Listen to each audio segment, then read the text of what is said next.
Atulaba ku CBS FM UG nkwaniriza nnyo n'okubuuzaako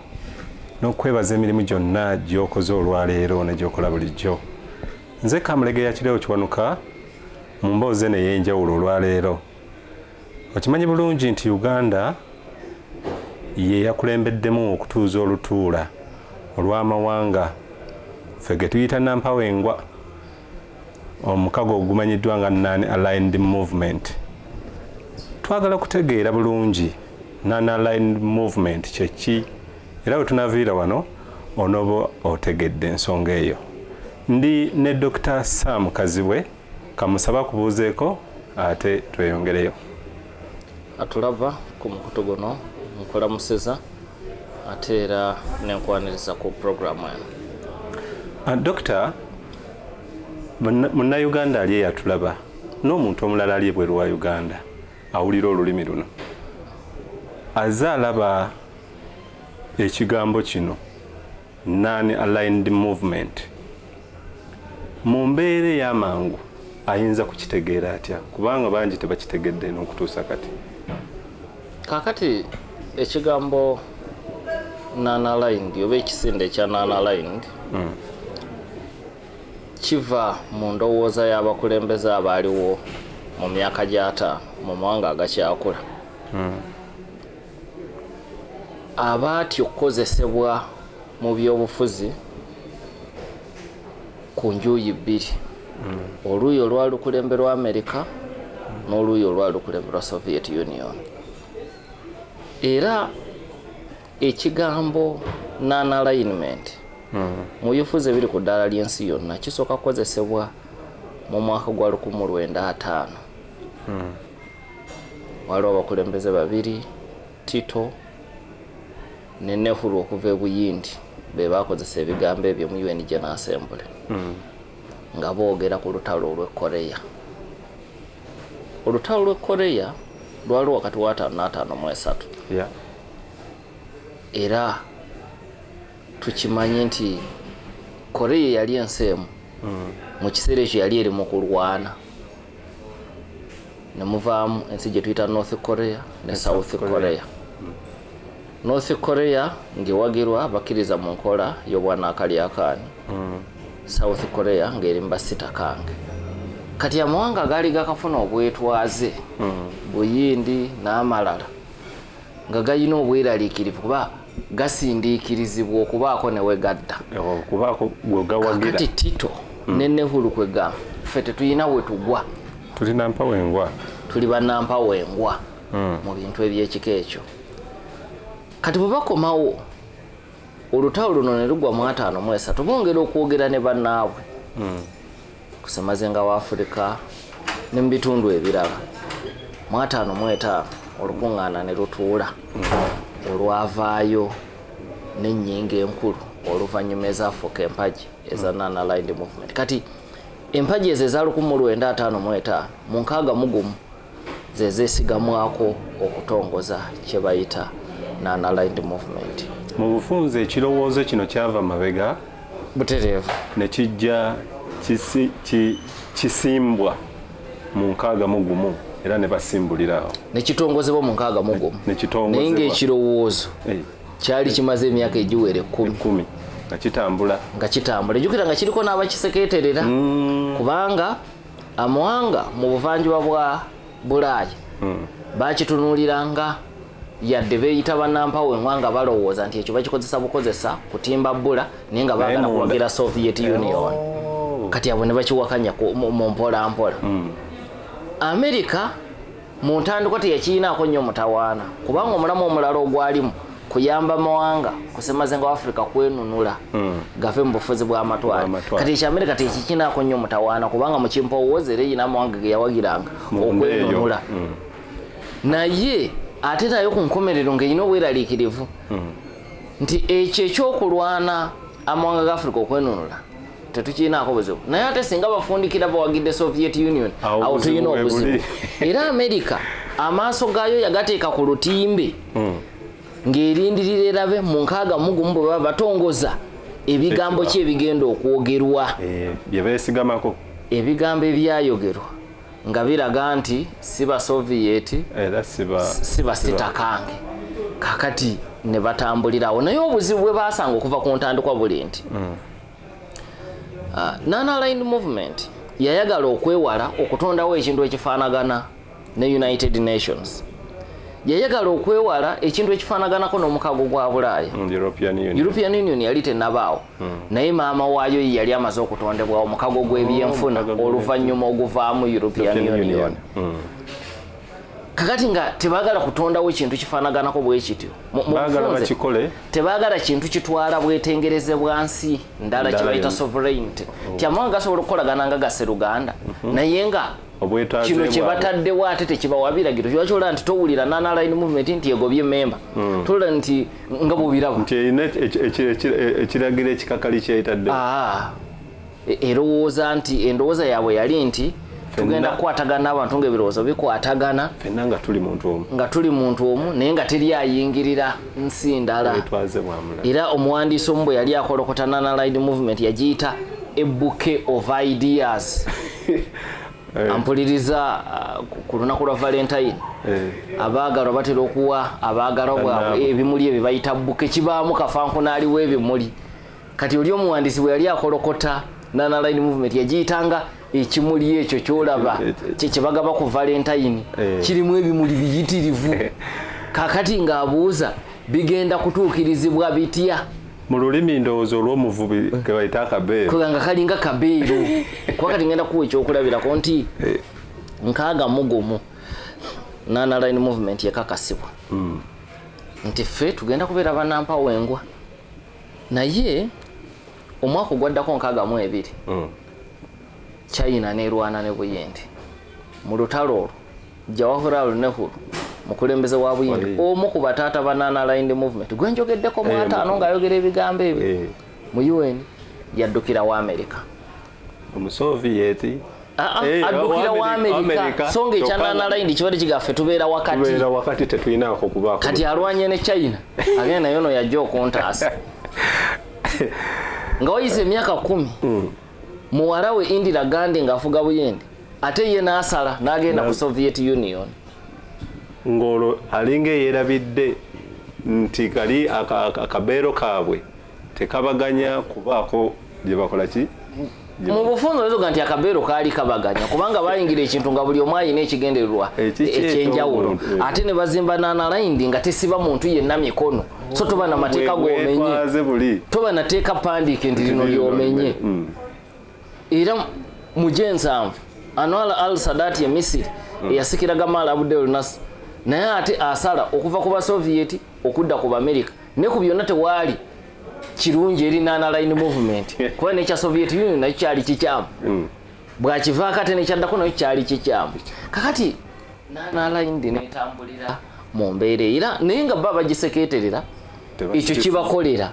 kubanga baagala ebeere mu mbeera eyo naye n'entandikwa yaayo nayo nebayamba tikasiteebeera nga teyina nteekateeka ya bukwakulizo butereevu kegenderaawo wabula mu yo mwalimu abakulembeze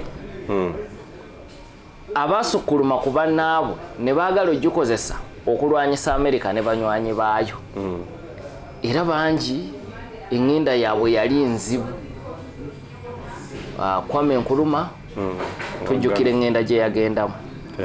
waliyo abalwanyi kayinga aba non-aligned abafiira ne Munyonyi nga bagenda mu lukuŋŋaane Mosque eyo mwalimu ne Munnayuganda John Kale yali taata wa Kale Kayihura Jeno Kale Kayihura kakati bali balwanyisa mu ngeri nyingi kumaamulwako gavumenti kwaliwo nga bwe tula gavumenti ya Nkrumah bwewambibwa n'agenda asenga wa munywanyi we Sekutule tulaba etemu ngeri aba bali bagenda mu lukiiko olw'Abasoviets mu Soviet Union kakati ebyo ne bikakkanya bangi abalala abaali bekulembeza nnyo mu kkubo eryo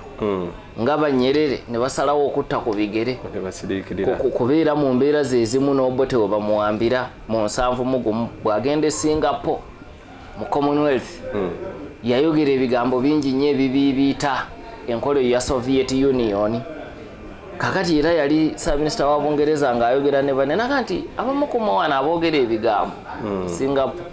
muyinza n'okuddayo ewammwe nga si mwe mukyali bakulembeze. Obote teyamanya nti gwe baali bategeeza. So olugendo lwa Nana Line lubadde luwanvu, lubaddemu okusomooza kunene. Kati mu 91 Soviet Union bwegwa ekyamazima Nana Line movement kumpi n'ebanga eziŋŋamye kubanga ekigendererwa ekikulu kyali kya Cold War. Ng'olina blocks 2 ezitunka kati block emu egudde kati wali tewakyali nnyo kugamba nti fete tuli beeno. So mu myaka gino 2 gy'olaba egizzeko okutuuka kati kaweefu baaliwo wakulaba bwe basobola okuzza Nana Line okufaanaganako n'eyeegy'enkaaga okufaanaganako n'eyeegy'ensanvu ye kaweefu be gw'olaba agenda maaso. Dokita, kaakano tulowooze nti ebimu ku biyinza okuba nga bijijjayo lwe lutalo oluli wakati wa Russia ne Ukraine. Sirowooza nti lugijjayo kubanga owulira obeera onowulira abantu nga bakubaganya ebirowoozo naye eggwanga lino liyimiriddewa ku nsonga ya Russia ne Ukraine. Oli n'ayimirira n'agamba ffe tetulina gwe tuwagira tuli awo.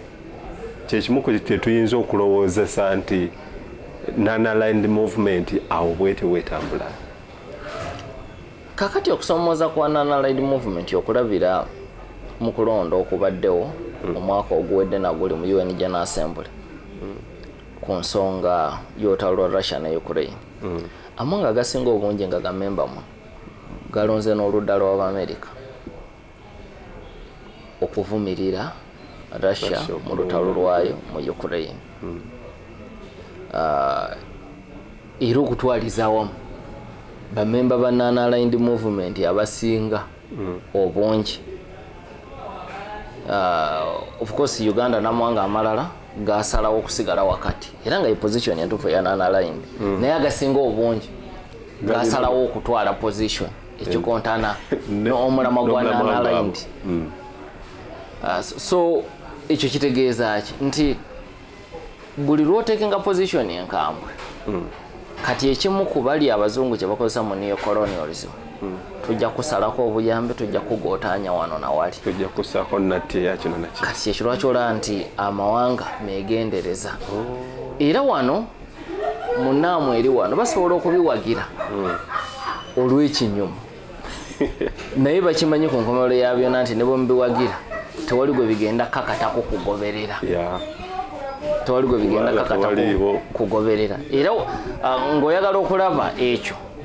linda wabeerewo resolution endala mu UN General Assembly ojja kwewuunya nti bano be baatuula e Uganda ate be balonze bwe bati mu UN General Assembly gwe bati bajja okufa era bwe kijja okuba ne ku nsonga ey'olutalo olwa Isirayiri ng'ettunka ne Bahamas mu Rwanda lwe Gaza kugamba okusomoozebwa bamemba ba Nana Line kwe balina mu kiseera kino nti luli waaliwo waakiri balance of power nga ne communist bloc ezitowa kati okuva 91 yasereba Putin alwana bulwanyi kugeza ngulu of course ne China ng'esituka eya Xi Jinping naye amawanga gano mangi gamemba mu Nana Line ate gayimirirawo lwa mawanga mu bugwanjuba bwa Europe, Western Europe ne North America. Kakati kibabeerera kizibu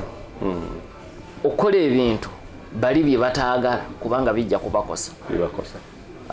Era kwe kusomoozebwa ne BRICS kwesanze. Kakati olaba BRICS ate yeerimu abaneneko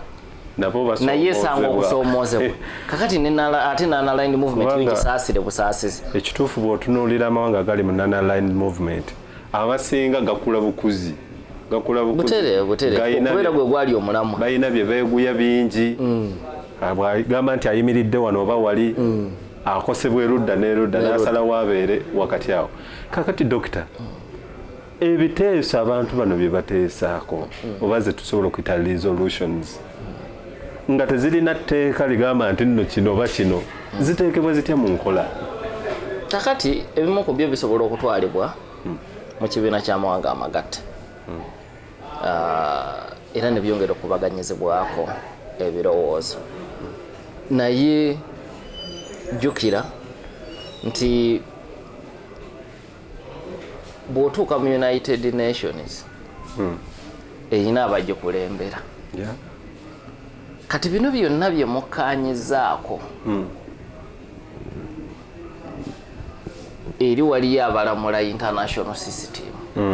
era tulabye emirundi mingi bwe bakozesa amaanyi gaabwe ne mu UN Security Council ne bakola veto egaana ebiteeso ebikamba okuyita ku nsonga z'olutalo lwa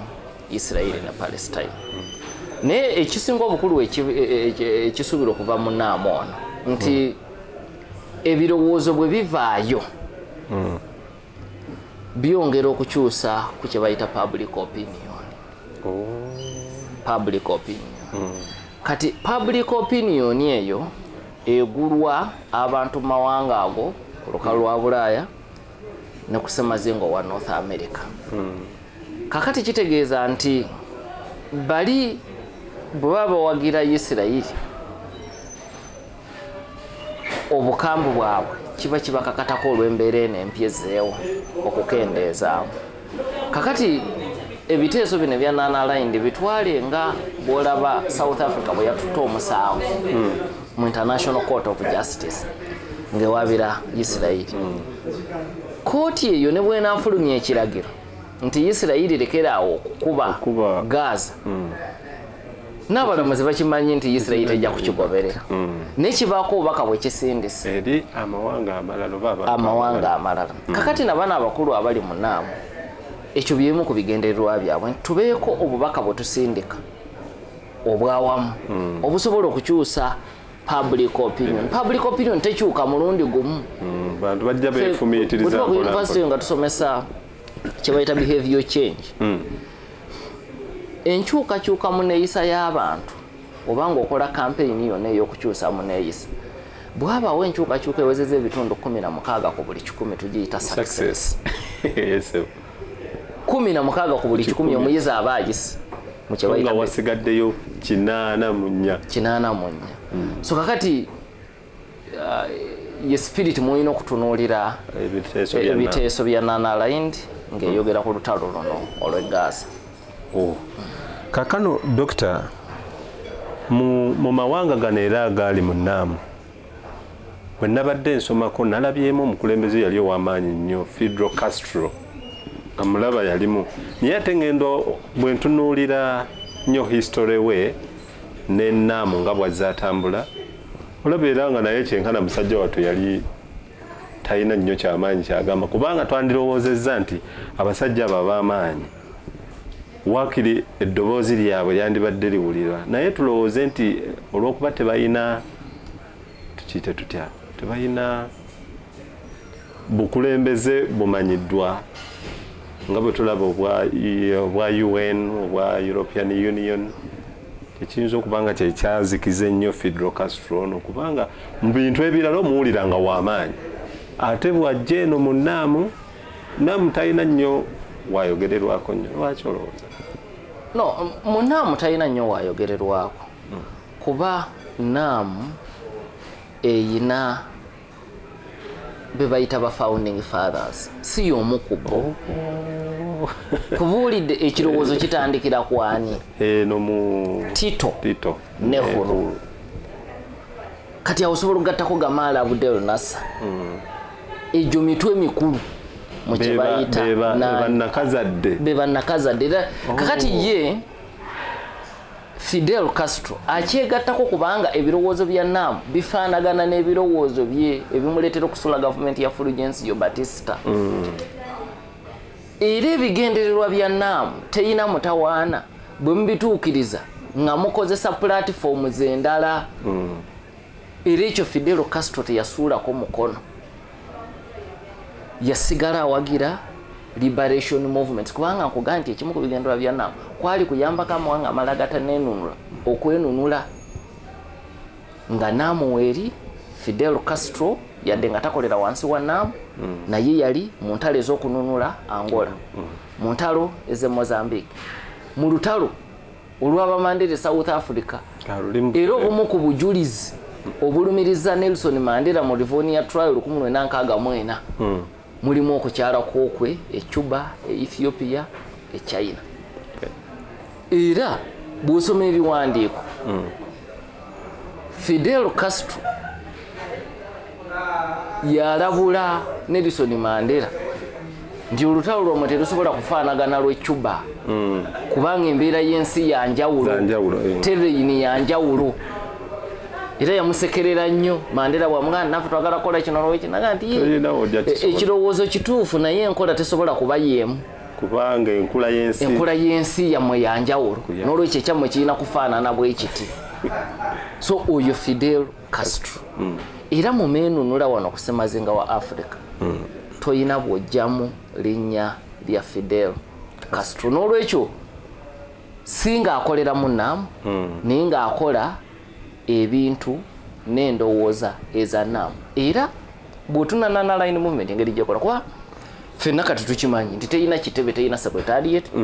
teyina structure ntongole bwe era gwe bawadde okugikubiriza nga Uganda gwobeera ekitebe emyaka 3 ate obuvunaanyizibwa nga obukola n'oli akwasiza naawe gwogenda okwasa mwenna basatu mukolera wamu kati Azerbaijan ebadde ekolera wamu ne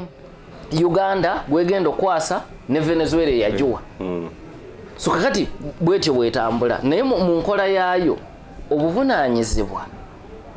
NAM okwatagana n'ebitongole ebirala tebuvaawo nga AU nga United Nations kakati toyinza gamba nti Fidel Castro yali munafu ng'ebigendererwa bye bingi tubiraba nga biggukira mu mawanga amala kusemazinga wa Africa ekitegeeza NAM newankubadde egamba teri independent ndowooza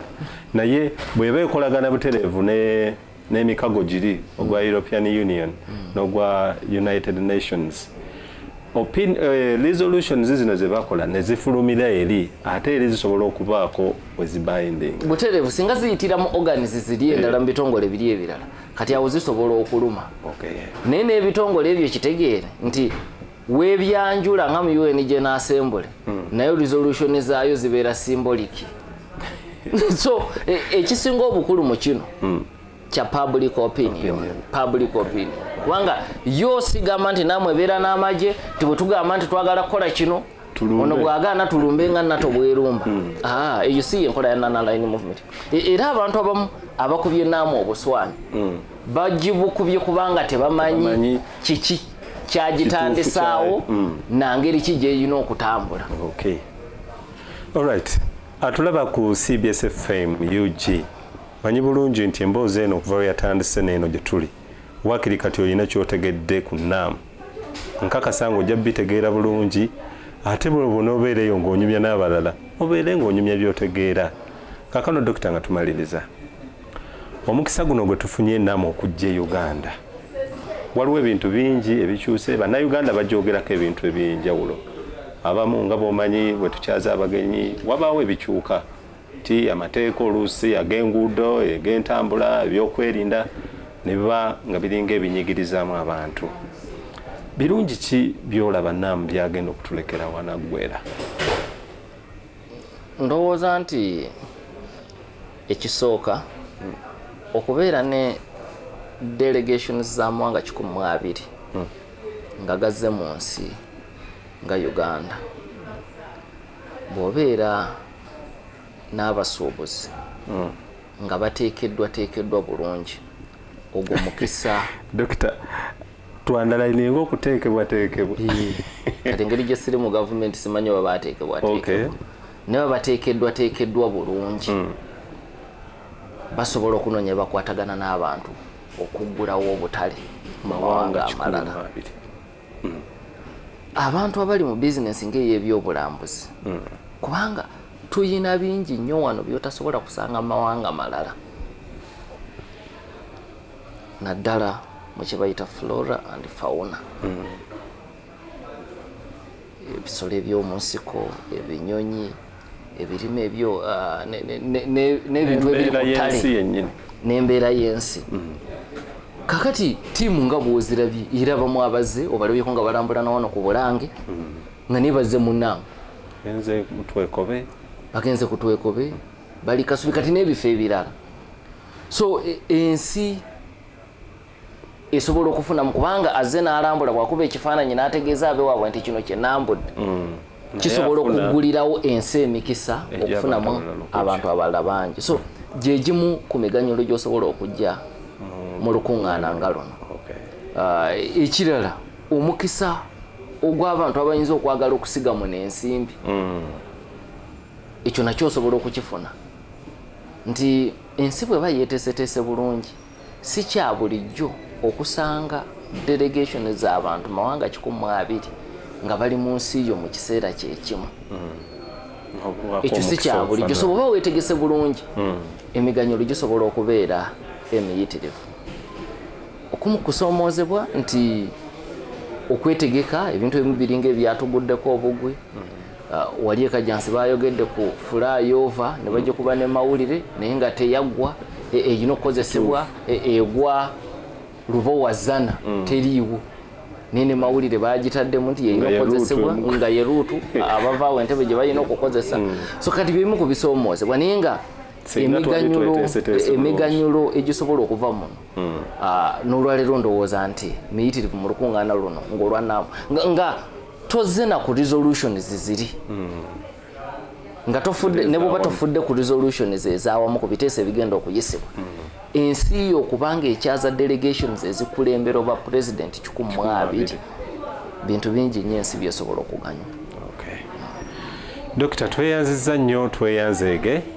nkakasa bulungi ng'omulabi waffe emboozi eno agisiimira era agigoberedde bulungi. Tova ku CBS FM UG wabula Dokita katumuwa omukisa ataasiibula abatulaba. Mbaagaliza ekiseera ekirungi. Alright. Bwe tuti bwe tubadde ku CBS FM UG nze Kamulegeya Kireewo Kiwanuka Ssaabasajja Kabaka Wangaala.